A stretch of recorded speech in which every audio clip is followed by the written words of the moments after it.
रुक जाओ।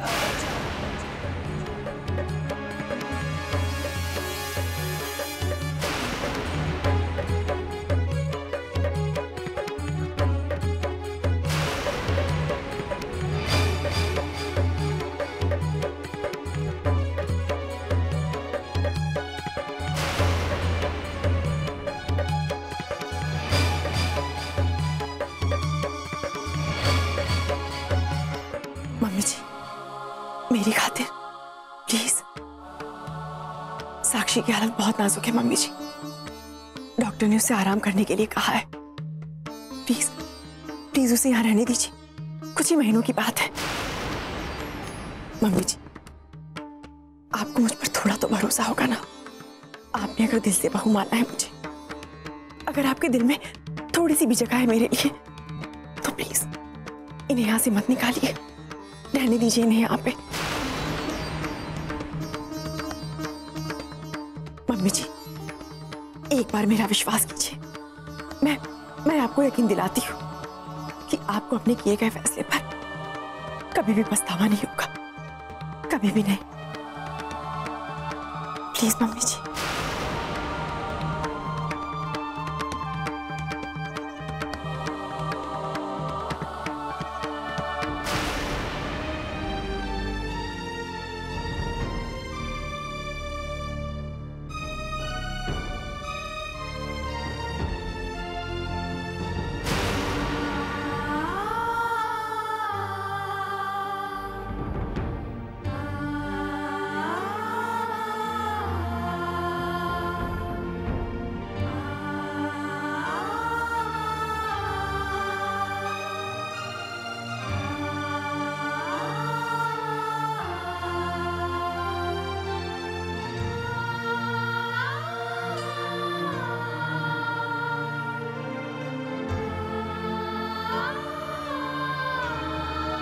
चले?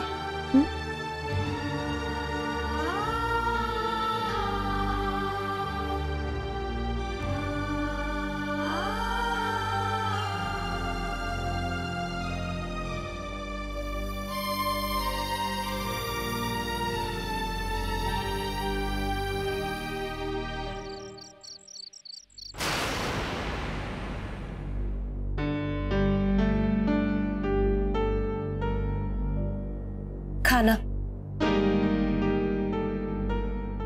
खा लीजिए ना वीनू जी, आपको भूखे पेट नींद नहीं आती ना?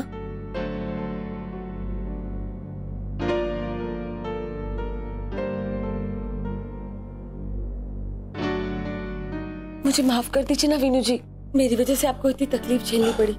नहीं मालती, माफी तुम्हें नहीं मुझे मांगनी चाहिए। तुम्हारी कोई गलती नहीं, सारी गलती मेरी है। I am sorry. मालती, तुमने जो कुछ भी किया मेरे लिए किया, मेरे लिए झूठ बोला, लेकिन मैं तो खुद को बचाने के लिए सच भी नहीं बोल पाया। अगर मैं ही सच बोल देता तो हमें आज ये दिन नहीं देखना पड़ता। नहीं वीनू जी, आप तो हमेशा से चाहते थे ना कि एक्सीडेंट वाली बात माँ भाऊ जी को बता दे। वो तो मैंने ही रोक लिया आपको। पर मैं भी क्या करूं ना वीनू जी, मैं ना मन बहुत कमजोर हूँ। भाऊजी सही कहते हैं, एक झूठ छुपाने के लिए 100 झूठ और बोलने पड़ते हैं। और फिर इंसान उस झूठ के जाल में फंसता चला जाता है। उसे कुछ समझ में नहीं आता कि वो क्या करे। समस्या सुलझने की बजाय और उलझ जाती है। रातों की नींद, दिन का चैन सब उड़ जाता है। कोई रास्ता दिखाई नहीं देता। ना बाबा ना, मैं तो कान पकड़ती हूँ। आज के बाद झूठ का सहारा बिल्कुल भी नहीं लूंगी। झूठ तो मैं बोलती नहीं वीनू जी, मैं आपसे वादा करती हूँ, आज के बाद मैं आपसे कभी झूठ नहीं बोलूंगी। वादा करती हूँ, चाहे जितनी भी बड़ी मुसीबत क्यों ना आ जाए। मालती, मैं भी तुमसे वादा करता हूँ कि आज के बाद मैं भी तुमसे कभी झूठ नहीं बोलूंगा। और वैसे भी पति पत्नी को एक दूसरे से कोई राज नहीं छुपाना चाहिए, वरना रिश्तों में दरार आ जाती है। मालती, वैसे एक झूठ है जिसे हम सच कर सकते हैं। झूठ को सच मतलब? अरे समझा करो मालती रानी, हम काव्य के लिए एक छोटी बहन या भाई तो ला ही सकते हैं। बस आप भी ना।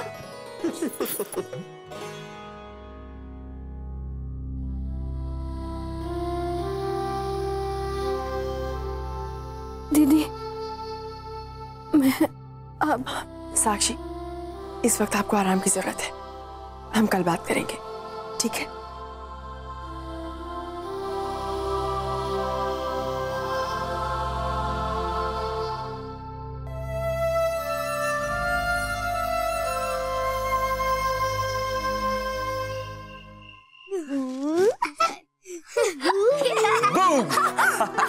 ओ पार्टनर, अब आ गए। मासी माँ भी आ गई। आ गए। पापा, आप और मम्मा कहाँ गए थे इतनी देर तक? मैं और मम्मा गए थे डॉक्टर के पास। साक्षी आंटी की तबीयत खराब थी ना, इसलिए। और आप लोगों ने पार्टी एंजॉय करी? पापा, व्हाट फन। पता है काव्या को इतने सारे अच्छे गिफ्ट्स मिले। अच्छा। हाँ पार्टनर, और केक तो इतना टेस्टी था, आपने मिस किया ना? कोई बात नहीं, आपने एंजॉय किया ना?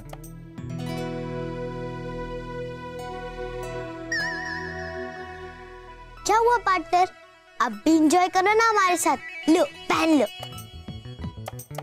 ये क्या है? क्या है? बाप रे, ये क्या था? ये क्या था? मुझे दो। टैमी खुशी, अब बस करो ये सब मस्ती। अनमोल थक गया है, इसे भूख लगी होगी।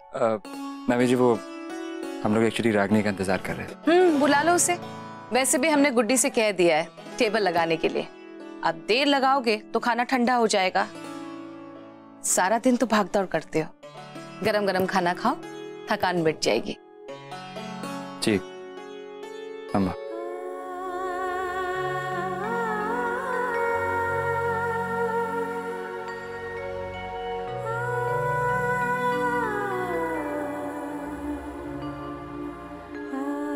अब जल्दी आओ। जी।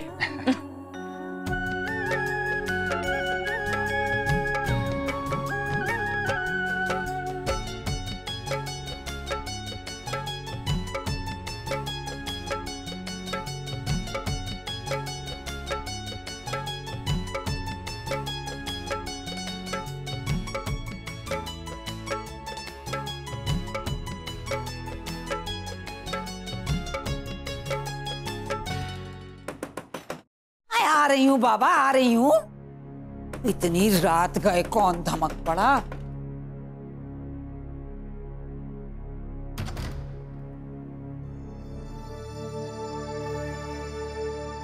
हाय राम।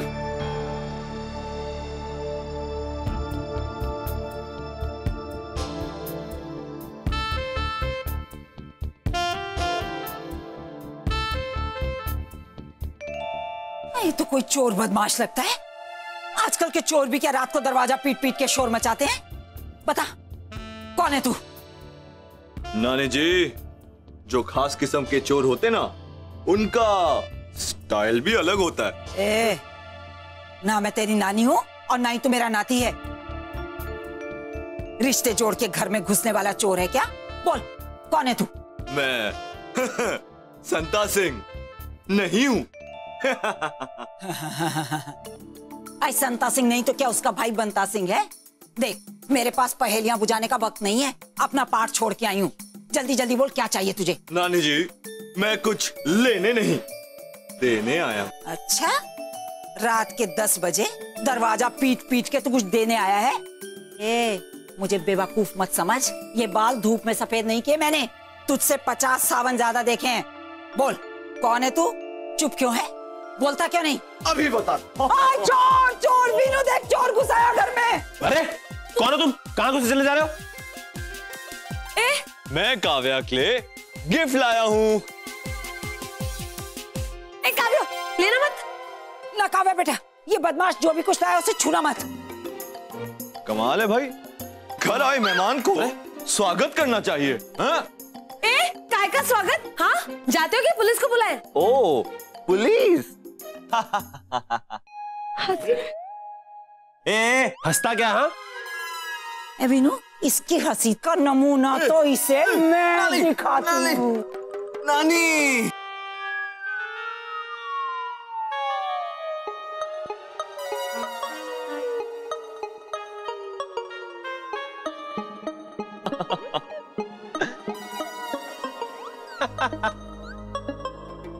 श्लोक, खामखा इतना हंगामा खड़ा कर दिया, पहले ही बता देता तू है। दीदी आपको तो पता ही है कि मैं दिमाग का डॉक्टर हूँ। अब कभी कभी अलग अलग सिचुएशंस में इंसानी दिमाग किस तरह चलता है, इसका तजुर्बा होना मेरे लिए बहुत जरूरी है। साले साहब, तजुर्बा कभी कभी महंगा पड़ जाता है। चौंका दिया आपने। ये श्लोक की बचपन की आदत है। आई मुए है, जानी निकाल दी तूने तो मेरी। ए वीनू की बहू, देख तो तेरा भाई कैसा भेस बना के आया। हट। नानी जी, आपकी जान कौन निकाल सकता है, आप तो बस 100 साल तक जीने वाली है। दीदी मुझे बहुत भूख लगी है। अभी लाती हूँ कुछ खाने। हाँ भाई, खिलाओ हमारे साले साहब को। हाँ, नमस्ते। नमस्ते बेटा, लेकिन तुम आगरा आए कब? मामी जी, आज मुझे आलेख का फोन आया था, कह रहा था कि उसे मेरी मदद की जरूरत है। ये तो बहुत ही अच्छा किया बेटा। अब तुम्हारे यहाँ पर आने से आलेख जी के ठीक होने के आसार नजर आने लगे।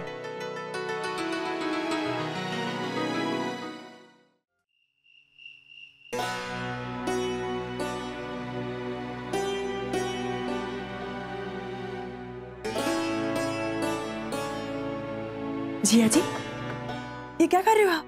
वो कल काम पर जाना है ना, उसकी तैयारी कर रहा हूँ। लाई, मैं कर देती हूँ। नहीं नहीं, अब से मैं अपना काम खुद करूंगा। मैं इंडिपेंडेंट होना चाहता हूँ रागिनी।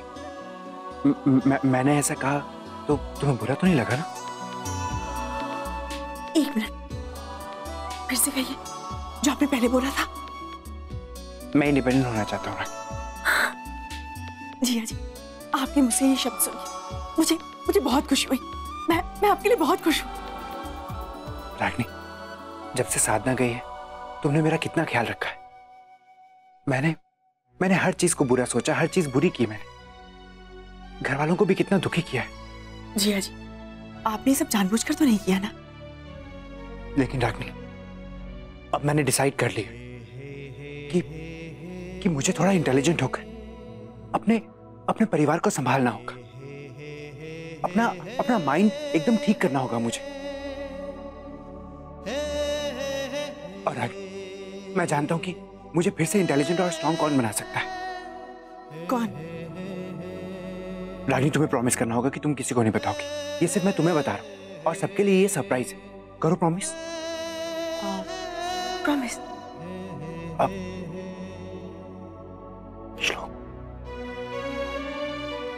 श्लोक जी। मैंने श्लोक को फोन किया और श्लोक ने मुझसे प्रॉमिस किया कि वो जल्द से जल्द आगरा आ जाएगा। सच में जिया जी, जब ये सब बातें मम्मी जी को पता चलेंगी तो वो कितनी खुश होंगी आपके लिए, है ना?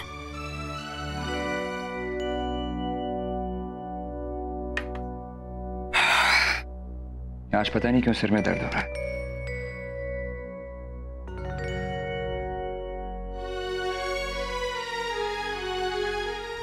आइए, मिलाया भैया, वो ठीक है? अभी ठीक है वो, लेकिन आज जो कुछ भी हुआ उससे जिया जी परेशान तो बहुत हुए होंगे, लेकिन उनकी सोच में बहुत फर्क आ गया है, बहुत बदलाव आ गया है। अच्छा, पर ऐसा उन्होंने क्या किया जो आपको ऐसा लगा? उन्होंने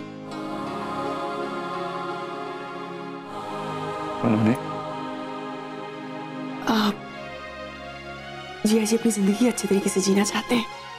वो अपनी बेटी खुशी के लिए अपने में सुधार लाना चाहते हैं, और वो ये भी चाहते हैं उनकी लाइफ में ऐसा कुछ भी दोबारा ना हो जिससे उनकी बेटी को कोई भी तकलीफ हो। रागिनी, आज का दिन बहुत टेंशन वाला था, लेकिन एंड रिजल्ट बहुत अच्छा निकला। तब देखिए ना, साक्षी ने जाने अनजाने में हम सबका भला कर दिया। पहला, मैं और टैमी, हम दोनों करीब आ गए। दूसरा, मम्मी जी के दिल में जो मेरे लिए गलतफहमियां थी ना, वो सब के सब दूर हो गई। और अब उन्होंने मुझे अपना बेटा स्वीकार कर लिया है। और तीसरा आलेख भैया अपनी जिम्मेदारियां समझने लगे।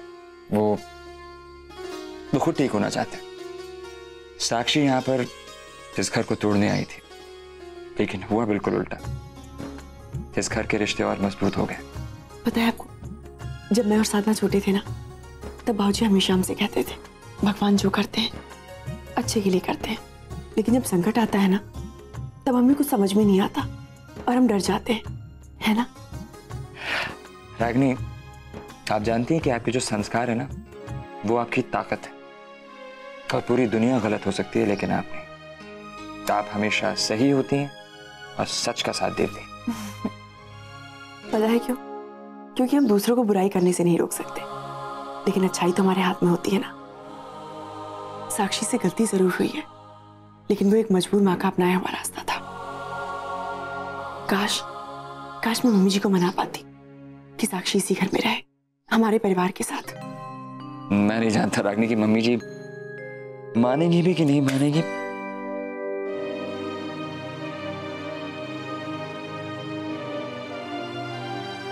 ये तो सिर दर्द की दवाई है ना? अच्छा, वो एक्चुअली क्या था कि आज दिन में बहुत भागा दौड़ी हुई ना, तो उसी की वजह से थोड़ी थकान थी, बस इसीलिए सोचा कि आज। मैं जानती हूँ आप ऐसे लोगों में से नहीं है जो हल्के से सिर दर्द में दवाई ले ले। चलिए लीजिए, मैं आपके लिए बाम लेकर आती हूँ।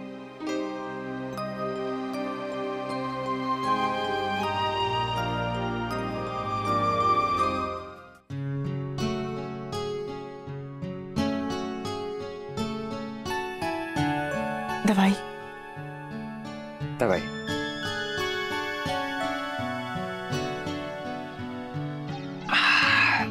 आप लेट जाइए, मैं आपको बाम लगा देती हूँ। रागिनी इसकी कोई जरूरत नहीं, आप क्यों परेशान हो रही? ओके।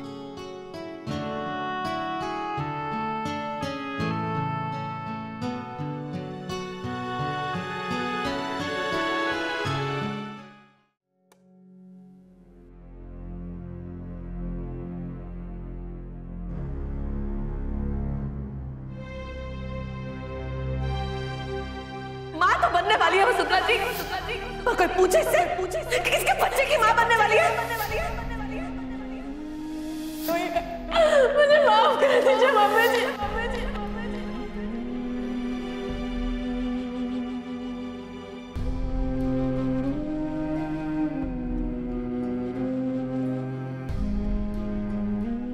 पानी लेकर आते हैं किचन से।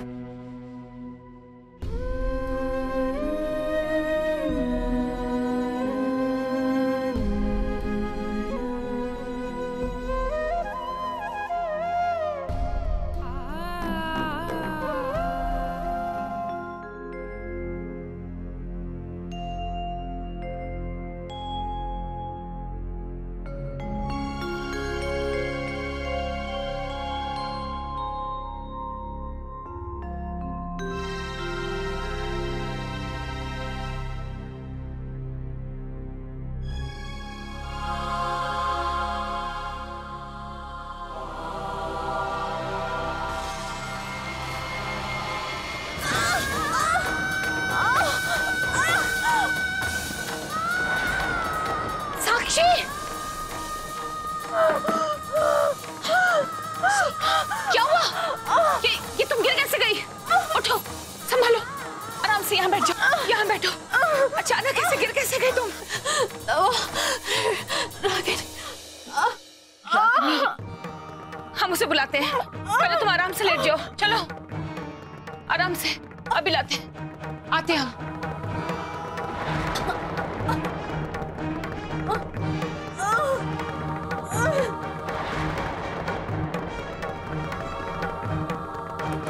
रागिनी, रागिनी, रागिनी, रागिनी दरवाजा खोलो। रागिनी, रागिनी,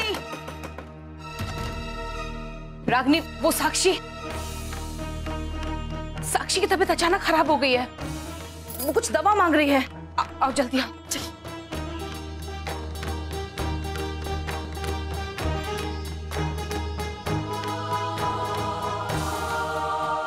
अब आप लेट जाइए।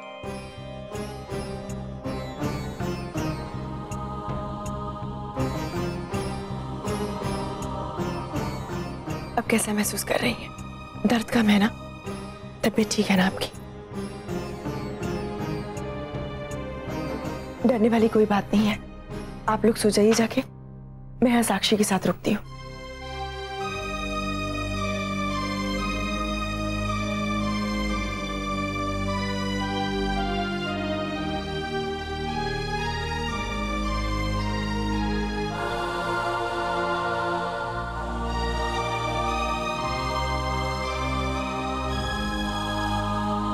Good night mummy ji. Good night.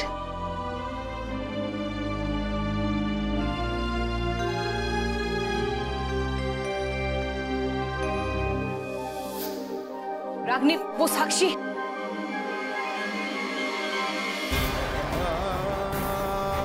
Oh my God, इसका मतलब अनमोल रागिनी शादी के बंधन में बंधने के बावजूद सही मायने में पति पत्नी नहीं है।